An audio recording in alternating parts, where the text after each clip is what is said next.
ओम शांति। आज 10 जून 2023 बाबा के मधुर महावाक्य हैं। प्रातः मूल्य ओम शांति। बाप दादा मधुबन बोले, बाबा मीठे बच्चे, अशरीरी बनने की ड्रिल नंबर 1 ड्रिल है। इससे वायुमंडल में सन्नाटा छा जाता है। बाप का डायरेक्शन है, इसी ड्रिल का अभ्यास करो। आज का प्रश्न है, दुनिया के अनेक विघ्नों के बीच में रहते हुए एक रस और खुशी में कौन रह सकते हैं? उत्तर, जो किसी भी विघ्न की परवाह नहीं करते।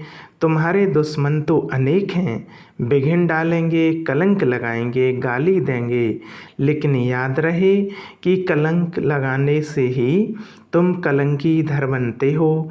कहते हैं श्री कृष्ण ने चौथ का चंद्रमा देखा, इसलिए उस पर कलंक लगे, लेकिन अभी तुम बच्चों पर बहुत कलंक लगते हैं। अंत में तुम कहेंगे, हे भारतवासियों, देखा तुमने बहुत कलंक लगाए हैं और हम अभी कलंकीधर बनते हैं। ओम शांति। बच्चों प्रति शिव बाबा का फरमान है। शिव बाबा कहते हैं, मैं ड्रिल टीचर हूँ ना। कहते हैं अशरीरी भव। बच्चे स्वधर्म में टिक जाओ, मन मना भव, मामे कम याद करो। यह तो जानते हो अब धर्म की गलानी है। गीता में है, यदा यदा ही धर्मस्य गलानी।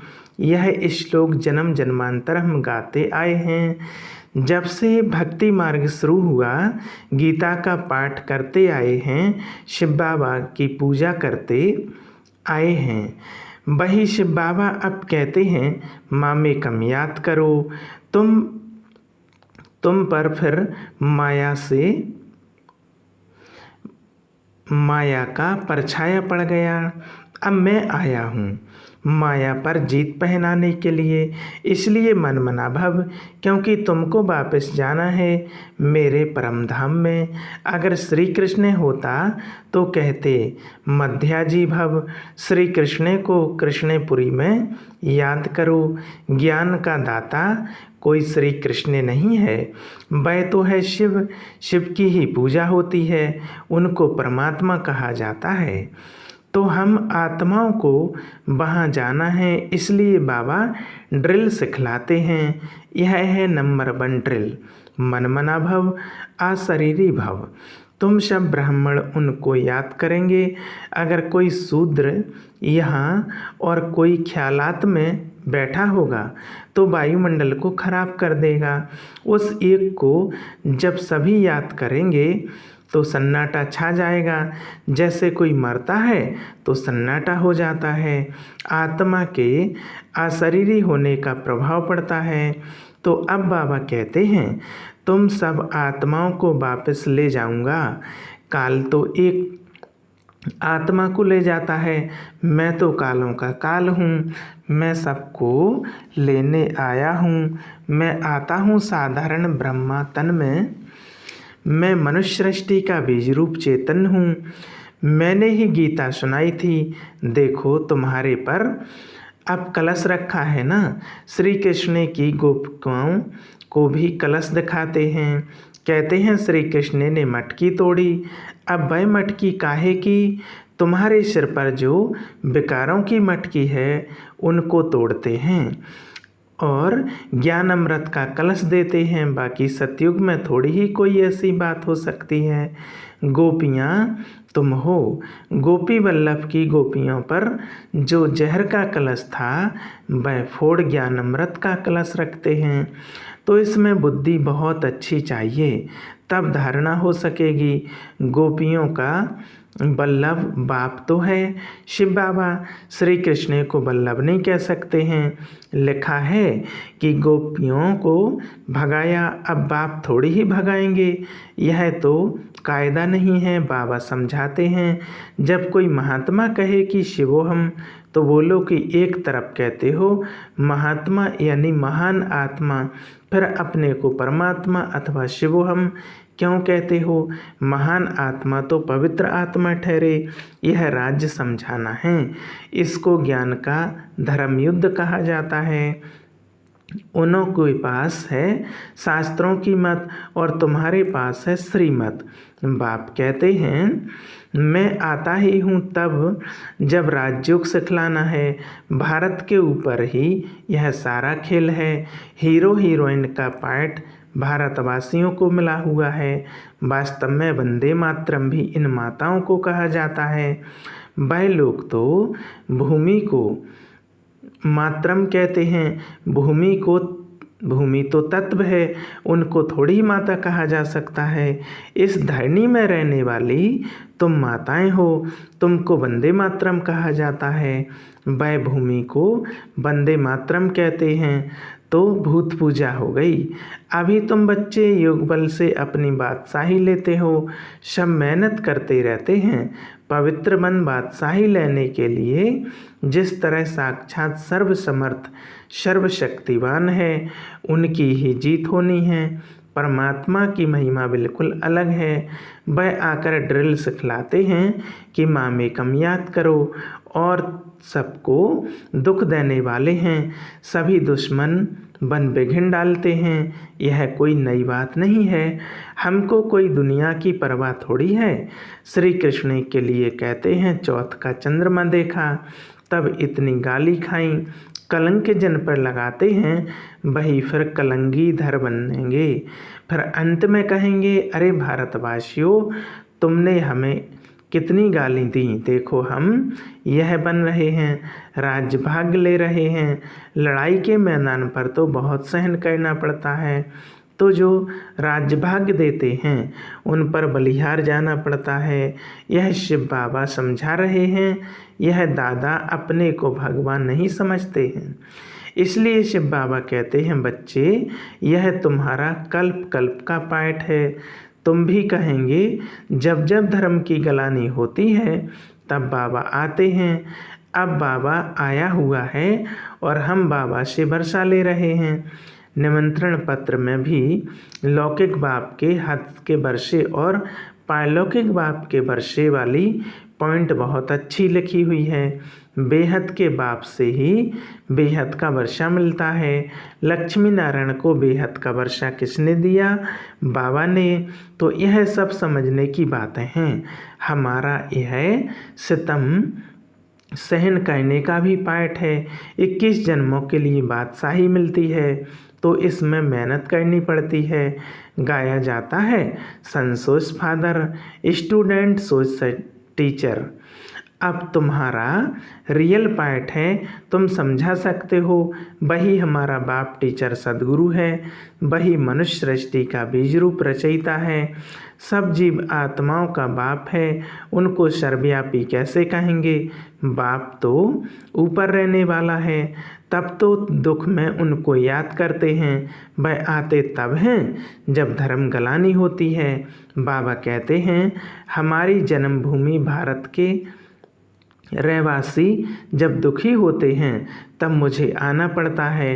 परमात्मा की जन्मभूमि भारत है। यह अक्षर कोई के मुख से कभी निकलेगा नहीं। अगर परमात्मा हो तो सबकी जन्मभूमि भारत होगी। बाबा कहते हैं सभी प्रीसेप्टर को भी मैं मुक्ति धाम में ले जाता हूँ। जब उन्हों को यह मालूम पड़े कि हमको मुक्ति देने वाला बाबा है, वह भारत में जन्म लेते हैं तो भारत बहुत बड़ा भारी तीर्थ बन जाए। समझो सभी को मालूम पड़ जाए, परंतु आ कैसे सकेंगे? सभी तो भारत में आ न सकें, इतना तो अन्न नहीं है भारत में।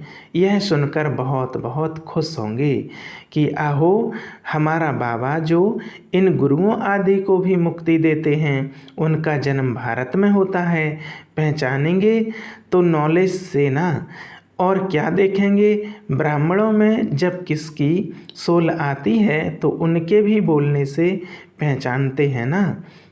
बगैर बोलने पहचान कैसे हो सकती है? बात करने से मालूम पड़ेगा। बरोबर फलानी आत्मा है। शिव बाबा भी जब नॉलेज दें तब समझें कि शिव बाबा बोलते हैं। ज्ञान यह तो दे ना सकें, यह शिवाय बाप के कोई समझा ना सके। कभी कभी कोई कहते हैं हम शिव बाबा से बात करें, परंतु उनको पहचानेंगे कैसे, समझ भी नहीं सकेंगे। बुद्धि से समझना चाहिए कि यह नॉलेज बाबा के सिवाय कोई दे नहीं सकता। देखो कहाँ कहाँ बच्चियाँ बगैर देखे तड़प रही हैं शिव बाबा से मिलने।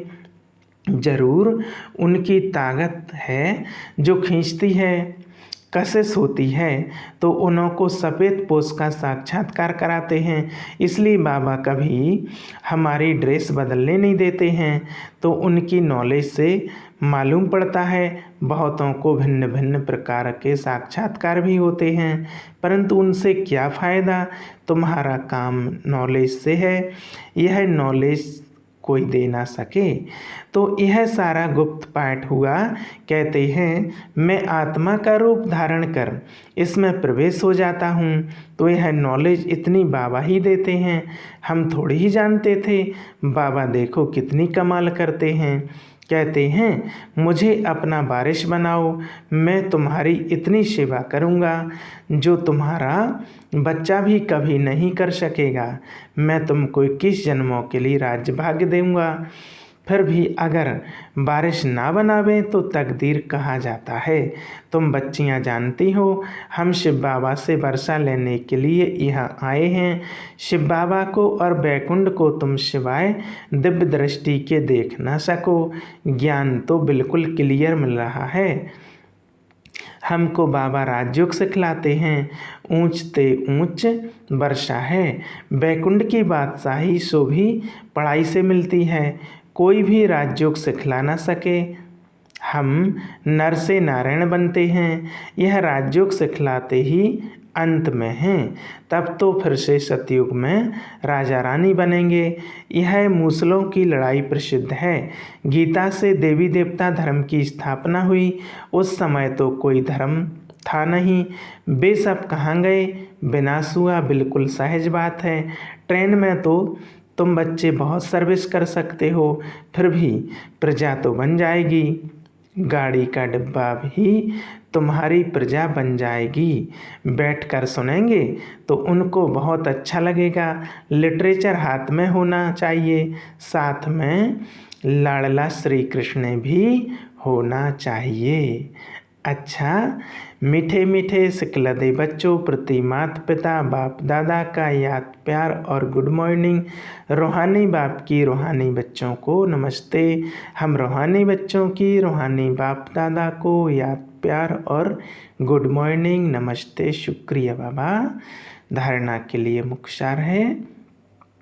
पहला पॉइंट, 21 जन्मों की तकदीर बनाने के लिए शिव बाबा को अपना वारिस बनाना है। हर कर्म से बाप टीचर सदगुरु तीनों का शो करना है। दूसरा पॉइंट, ज्ञान क्लियर मिल रहा है, इसलिए साक्षात्कार की आस नहीं रखनी है। साक्षात सर्वसमर्थ बाप हमारे साथ है, इसलिए विघ्नों से घबराना नहीं है। आज का वरदान, मेरा बाबा के स्मृति स्वरूप द्वारा समर्थियों का अधिकार प्राप्त करने वाले समर्थ आत्मा भव। कल पहले की स्मृति आते ही बच्चे कहते हैं तुम मेरे हो, और बाप कहते हैं तुम मेरे हो। इस मेरेपन की स्मृति से नया जीवन नया जहान मिल गया और सदा के लिए मेरा बाबा इस स्मृति स्वरूप में टिक गए। इसी स्मृति के रिटर्न में समर्थी स्वरूप बन गए। जो जितना स्मृति में रहते हैं उतना उन्हें समर्थियों का अधिकार प्राप्त होता है। जहाँ स्मृति है वहाँ समर्थी ही है ही। थोड़ी भी विस्मृति है तो व्यर्थ है, इसलिए सदा स्मृति स्वरूप सो समर्थ स्वरूप बनो। आज का स्लोगन, हार्ड वर्क करके साथ साथ स्थिति में भी सदा हार्ड मजबूत बनो। आज मातेश्वरी जी के मधुर महावाक्य हैं। सृष्टि की आदि कैसे होगी। बहुत मनुष्य यह प्रश्न पूछते हैं कि परमात्मा ने सृष्टि कैसे रची है, आदि में कौन सा मनुष्य रचा। अब उनका नाम रूप समझना चाहते हैं। अब उस पर उनको समझाया जाता है कि परमात्मा ने सृष्टि की आदि ब्रह्मातन से की है। पहला आदमी ब्रह्मा रचा है। तो जिस परमात्मा ने सृष्टि की आदि की है तो अवश्य परमात्मा ने भी इस सृष्टि में अपना पार्ट अवश्य बजाया है। अब परमात्मा ने कैसे पार्ट बजाया? पहले तो परमात्मा ने सृष्टि को रचा, उसमें भी पहले ब्रह्मा को रचा। तो गोया पहले ब्रह्मा की पवित्र आत्मा हुई, वही जाकर श्री कृष्ण बनी। उसी तन द्वारा फिर देवी देवताओं के सृष्टि की स्थापना की। तो देवी सृष्टि की रचना ब्रह्मा तन द्वारा कराई। तो देवी देवताओं का आदि पिता ठहरा ब्रह्मा। ब्रह्मा से श्री कृष्ण बनता है, वही श्री कृष्ण का फिर अंत का जन्म ब्रह्मा तन है। अब ऐसे ही सृष्टि का नियम चलता आता है। अब वही आत्मा सुख का पार्ट पूरा कर दुख के पार्ट में आती है। तो रजो तमो अवस्था पास कर फिर शूद्र से ब्राह्मण बनते हैं। तो हम हैं ब्रह्मावंशी, शिववंशी सच्चे ब्राह्मण। अब ब्रह्मावंशी उसको कहते हैं जो ब्रह्मा के द्वारा अविनाशी ज्ञान लेकर पवित्र बनते हैं। तो इससे सिद्ध है कि सृष्टि का आदि पिता है ब्रह्मा बाबा। अच्छा, ओम शांति।